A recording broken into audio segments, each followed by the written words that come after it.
The Women's and Gender Studies program, in partnership with Ignite UTEP, hosted the Virtual Women's Conference. One live keynote event was Valiant Women of the Vote, which was hosted via Zoom on March 9.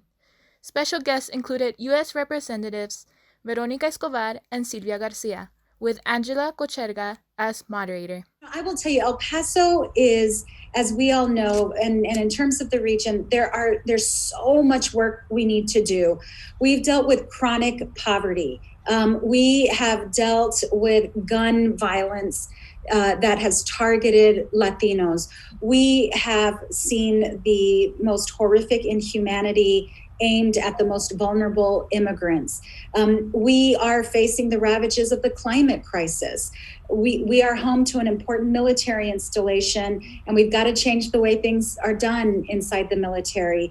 UTEP is a key asset in our region. We've got to make sure that we turn it into a key economic development driver in the region. There's a lot to do.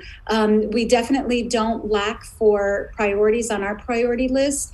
During the event, Kocherga covered a discussion about domestic terrorism. She asked what can be done to identify extremists and the threat they pose to local communities, following the Walmart shooting from 2019 and the siege of the U.S. Capitol on January 6. Well, I think first of all, that people have to acknowledge that it's there, it's real. It's nothing that we're making up. I mean, the attack was real.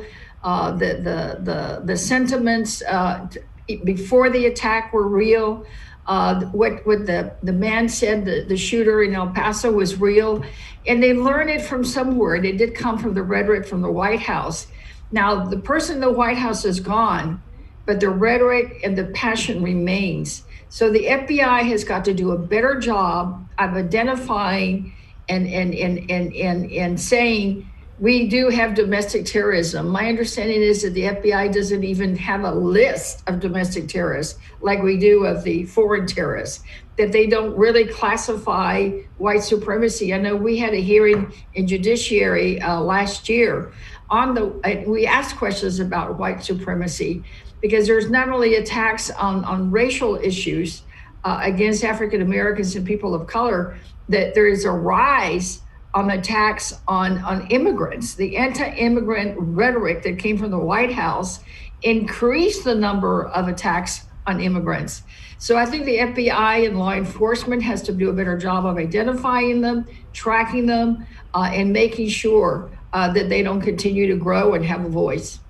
To watch the full event and discussion, visit Ignite at UTEP on YouTube and Facebook. Noelia Gonzalez reporting for The Prospector.